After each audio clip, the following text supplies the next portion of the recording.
Howdy folks, and welcome back to second in the series on the most beloved battle implement, the M1 Garand. I had some response, a couple of emails, and a couple of people really liked the fact that I was able to show them a few things about breaking the weapon down, give them a little pointer on that, but they, to say the least, are thirsty for more knowledge. So actually I'm including this part I wasn't even thinking about doing. So what I'm gonna have to do here, I don't have a cameraman or a camera woman or camera person or a gender neutral non-binary individual that wants to pretend that they're a six-legged house cat. But what I do have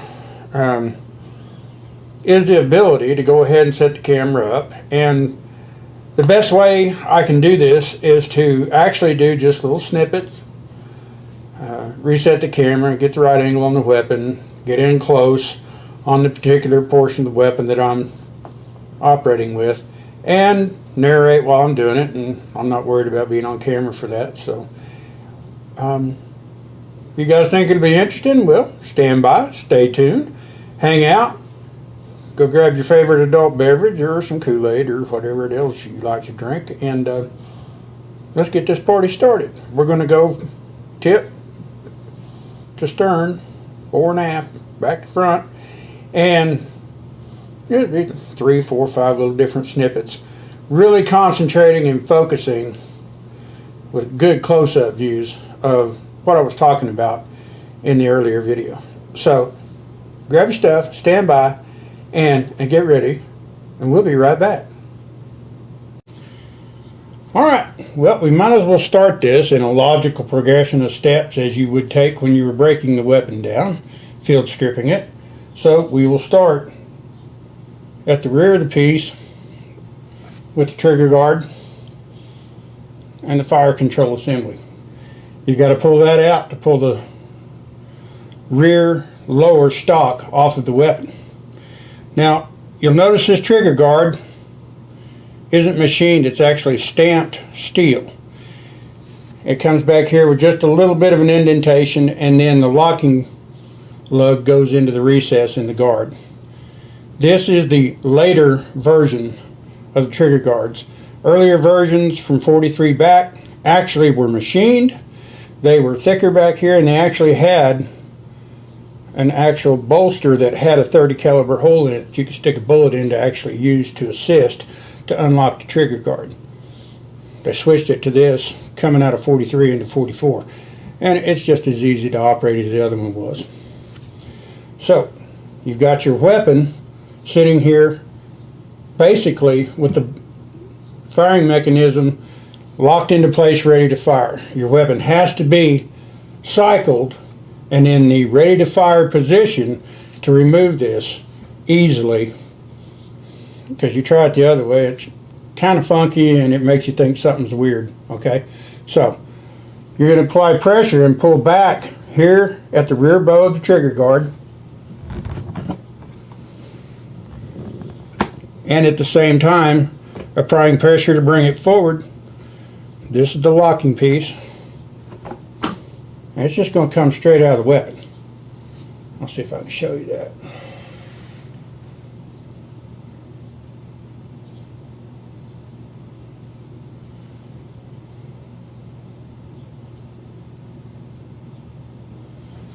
That's all that is. The entire assembly, the floor plate of the magazine,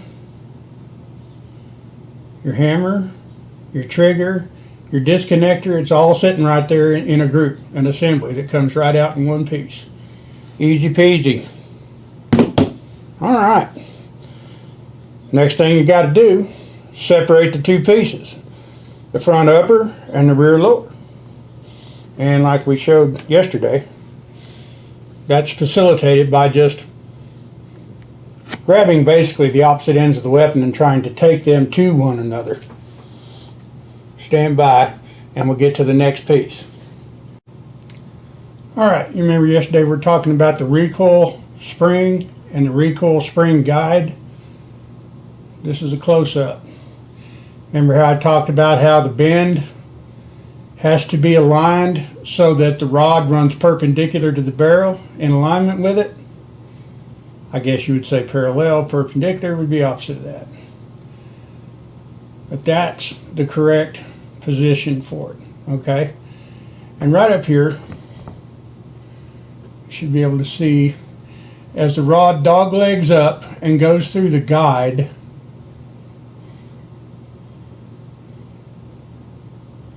you can see that its dogleg goes up into a set of forked, open-ended jaws, and they're resting and engaged with that pin.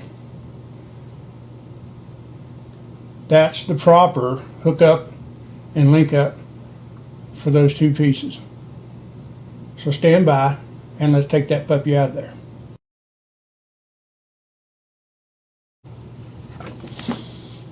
Okay, like I said, it's a fairly straightforward, simple thing.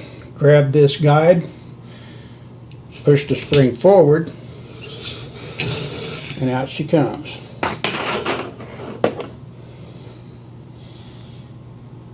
Next!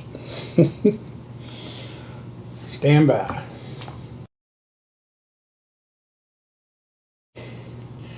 All right, our next piece in our logical progression is going to be the side assembly and the gas mechanism, or the gas tube, gas chamber.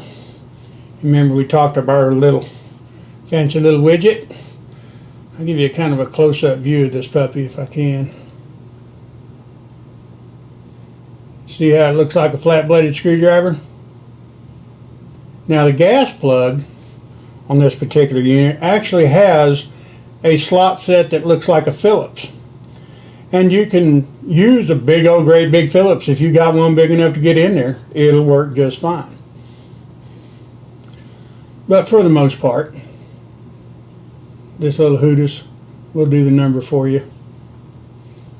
You can see I've got a rod through the hole, and I'll try to give you a little bit of a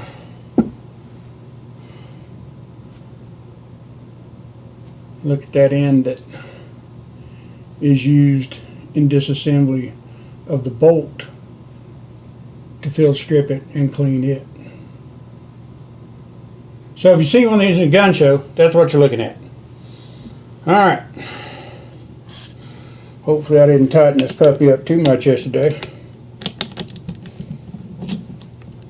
Alright. Yeah, just about right. Like I tell you, get your plug started out with this and then just roll it out with your fingers. Set it aside. Here's that yoke that I was talking about.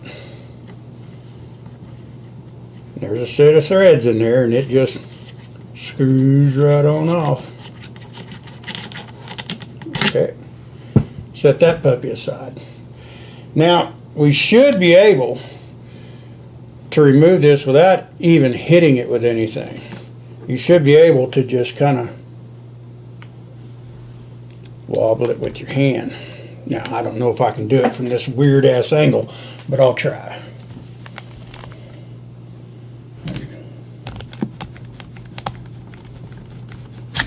There it goes. And that's exactly how it should come off. You shouldn't have to whack it. But if you put it back together and then you went out and fired a couple hundred rounds out of it, you may very well have to whack it. This is your front sight. That's what the entire assembly looks like. Got your sling swivel, got your bayonet lug. So if you see this in a gun show, now you know what you're looking at. Alright, stand by. Okay, got those pieces off. Now we can just reach up here, slide off your front handguard. This is the front of it. That's the back of it. Bare wood at the back, forged at the front. Easy to remember. Stand by. Alright, you remember yesterday I spoke about some cutouts at the very rear of the channel that the op rod lugs right in. These are the cutouts. It's the main rear cutout. And I'm going to show you on the op rod when I get it off of here, the piece that actually goes in here. You'll note that there's also a little cutout area right here, just a little bit. That area is cut there so that when the op rod is in the proper position to take this weapon down, it can literally fall. It can just slightly lift the right hand lug of the bolt enough that the rod can disengage its travel lug from the channel down here and be allowed to come loose from the weapon. I'll demonstrate that now. If I can keep everything from falling over. Sure wish I had a camera, man. Alright.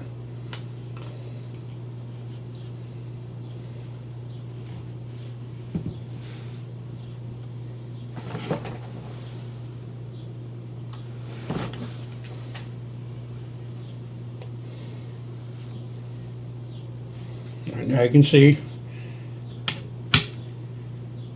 there's our charging handle. We're going to bring the charging handle back,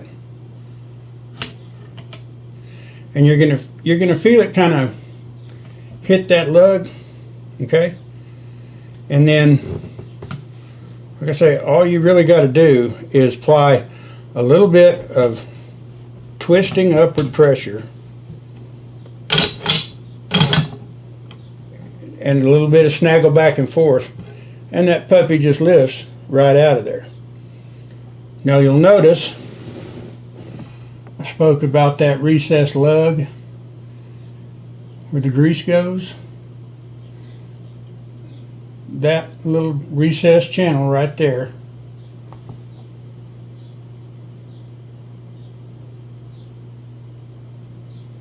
is what the lug, the right hand lug of the bolt, is riding in.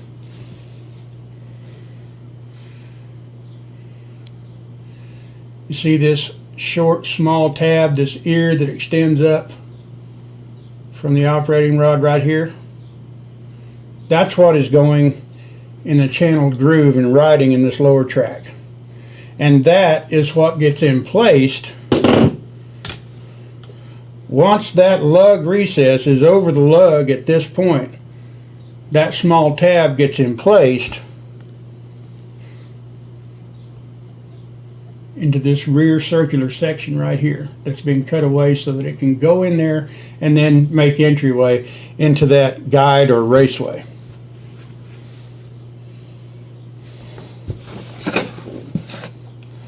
All right.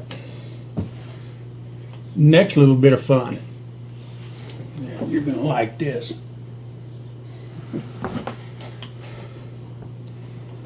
Removal of the bolt. Just grab that lug, lift the bolt up. It has a left lug that's in a track opposite the right. Bring it up from the weapon. Once it makes full travel, let it just twist a little and it'll come right out of there. And why I didn't want to do it yesterday, I don't know. But it did it perfectly that time. So you can see this is the underside of the lug, the underside of the bolt. This is actually the rear of your firing pin. This is the right side. And there's that right hand lug that rides in that recess on the charging handle. And this is your corresponding left lug. Basically just shaped a little bit different. One's a little shorter than the other, but other than that, that's what they do. And of course, the face of your bolt. You'll notice that that firing pin is not under spring tension. It just sits there loose. Okay.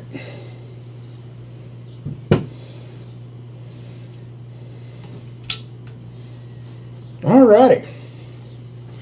So, for the most part, this weapon is as disassembled as it needs to be for you to be able to give it a good cleaning. Alright? Some people have asked, what about that last piece of wood? You don't have to take it off unless you've got a barrel that's really grimy or rusted under there and you just really want to access it so that you can clean that up, you know, if you need to. You'll notice that black steel band about 3/4 of the way back. That has a purpose, And it's not to act as a over the top pressure clip, okay? Its sole purpose is literally just to attach to the wood so that the wood can slide off, and there are tabs, there are ears on the bottom of that. You see how they go and wrap under the wood edge? And those ears are in grooves that are cut into the barrel. When you put this back on, if you take it off, that's how it goes. It slides on and slides off just like the front piece did, okay? Don't try to wedge that out of there with a screwdriver or anything else, or you are going to be sorely, sorely pissed. Okay? This bracket right here, this lug, has to come off, and then this slides off. And it's just got a little pin and hold it. But yeah, it's more or less, I don't know if you'll be able to, if I can get the right angle. It's more or less a press fit on there. So before you go to whacking on it with something, I don't know if I can get the right angle on it with the light, but maybe I can. I just don't know.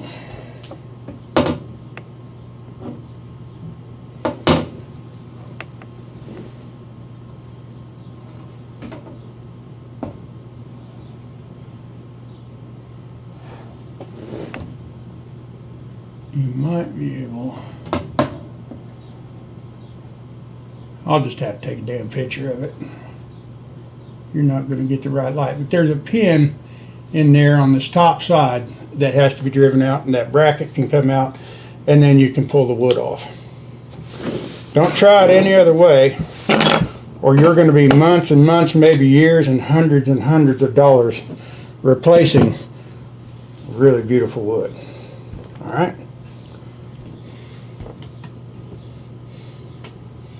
Now, like I said, there's 1, 2, 3 other parts that are inside the action here. It's your lock. This is a gate. Inside you have the follower and the yoke that moves the follower up and down.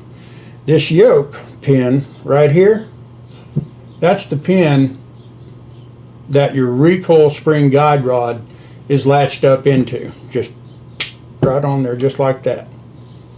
When it doesn't have spring tension, follower just falls straight down. Now, it won't fall out of the gun yet. Don't freak out. All right? Because it's on that yoke and everything's pinned in. Now, the pin we're speaking of, on the right side of the receiver, I'll try to get it center frame. Okay. See that head in the lower area right there? That's the head of the pin. On the other side is the corresponding end, and that's the side you drive or push from. You don't have to hit it hard, or you shouldn't have to. And when you do that, this piece, and the follower just fall right out of there. It all comes apart, and it goes back just as easily. So don't freak out. Take your time. It's a journey of exploration, okay? You're going to learn something. I know it was a wonderful feeling the first time I took a Garand apart and put it back together by myself. I said, oh my God, I am truly a bona fide, hairy-nutted man, and there's no doubt about it. All right, so I'm going to take a couple still photographs to get things kind of up close and personal, and we'll get on to something else on the next episode of That Damned Old Warhorse and That Hairy-Legged Old Boy That Likes to Play With It. Stand by.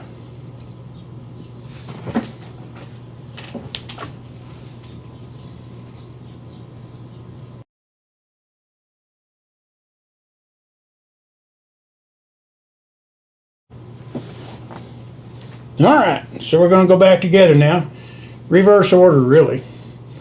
Now I just want to do a kind of a semi close-up of a couple of things on here, because you have to remember this is a weapon made in, well, from the mid 1930s to late 43, 42, and things were built a little different back then. It was a lot more intuitive common sense and mechanically inclined personal skill that was involved in certain things, but it was a combat weapon. Therefore, it had to be capable of being thrown at a private from the back of a truck as he was passing by to pick up his ammunition and his very first ever issued M1 Garand carbine, to go out into the woods of the bulge and start shooting at whatever was hiding behind that snowbank and them pine trees, right? So, the bolt, to re-emplace it, obviously you want it facing the right direction. Just bring it in just like it came out, turned a little to the left, come up under the lip, make sure that your lower lug isn't hanging up here on this, okay? Because you actually need to be able to push it back just a bit, let that left lug fall into its groove here in the receiver, and then just worm her on back to about right there. Okay. Now, let's put the op rod back on. What do you say? You remember the ear, the little tang that's set off there? You remember your recess lug? Now you can bring that lug recess onto that lug at any point around here that you want to. It's no biggie. You just have to make sure you get it on there and be coming from the same angle more or less, kind of an axis across from left to right. Get that on the lug, and then you want your tang to go in there all the way back. If I can make sure I got everything moving properly.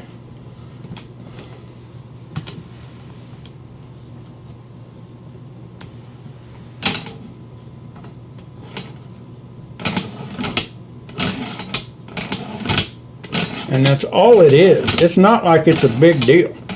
You just have to make sure it's flat and straight, and it's in its little yoke over here. And yeah, it's moving back and forth without any binding, and it's bringing the bolt with it, and the bolt's turning, it's doing its thing. Yeah, you're good to go. Shut her down. You have your bolt and your operating rod properly placed. All right. Stand by.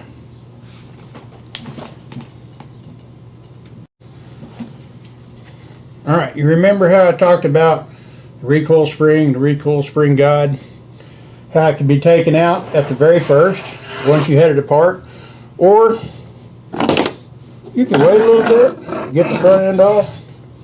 Well, you can place it back into the weapon at this point. We're going to feed right up to that little yoke, and it's on there. I don't know if the camera angle's right for you to see it, but it's on there. And now, instead of just waggling around and making noise,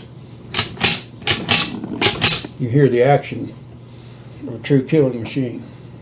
So yeah, it can go on there at this point, and it doesn't hurt it.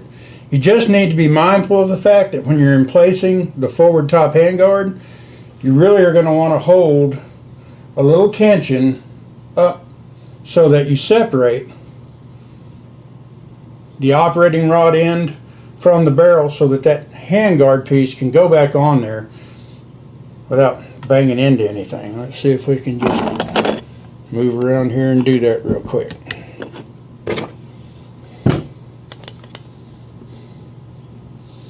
Let's lift it up a little bit. Bare wood. And just right on in there. And make sure that the bare wood ends that are cut down a little less than the outer piece here go into the grooves and their emplacement points in this yoke before you start putting anything back on. Move the weapon back a little bit. What do we need now? Well, hell, we need a set of sights and a gas operating system, don't we? Yeah. Barrels in the bottom hole. Gas tube in the top hole. And it just hand fits on there. You heard it kind of whack, make that little snick sound. It's there. You don't got to push it any further, and you don't got to beat it. It's made to go back and forth like that hundreds and hundreds and hundreds of times, because that's how this damn thing was built by that rare Canadian Mr. Garand. A lot of people don't know this. He was Canadian. Knew what he was doing. Now, in your yoke, you got that ear, you got this short spot, and you got threads up in the top piece that goes in front of the barrel. That's what gets threaded on. Oh, what a lovely day. Go out and kill some damn Germans. Okay, and once it stops, that's all you got to do. You don't have to force it anymore. You don't have to try to hit it or whack it. It won't move this piece any further than it already has. And then you're going to just literally back it up from its stopping point until it meets the gas plug mounting position. And you're going to take the gas plug,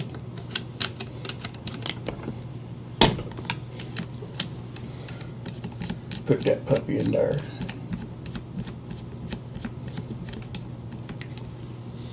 And then you're going to take your handy dandy little takedown tool that Uncle Sam so graciously provided you. And like I said, this isn't a part that has to be jammed in tight. It's going to be pretty tight to a degree at one point anyway. Because once it gets truly good and fouled, it's going to be in there pretty good. You just want it hand snug. That's all you got to have. Alrighty. Let's put the two pieces together. What do you say? Stand by. Okay. Trigger guard needs to be extended out. You see these ridges right here? They go up into grooves inside the action. They're easy to put back in. And really, if you do it a few times where you're behind the rifle like I am, and you can see that this end is even with this cut, that's where you're going into, right there. And all you're going to have to do now is just insert that. See, it found its grooves. It's going right in. That's where it needs to be. And if you have to fight it, you're not in the right spot, or you've got something severely wrong with your rifle. All right. Plant it all the way down. Make sure that the two pieces are fully seated together. Swing your trigger guard in. Hear it snap. Baby, you are in business. One badass little killing machine right here. I'll tell you what. And then you can do a little function check. Weapon should lock to the rear. It's there. You should be able to apply with... How do I point to the back of my own hand without my other hand? Anyway, the heel of your hand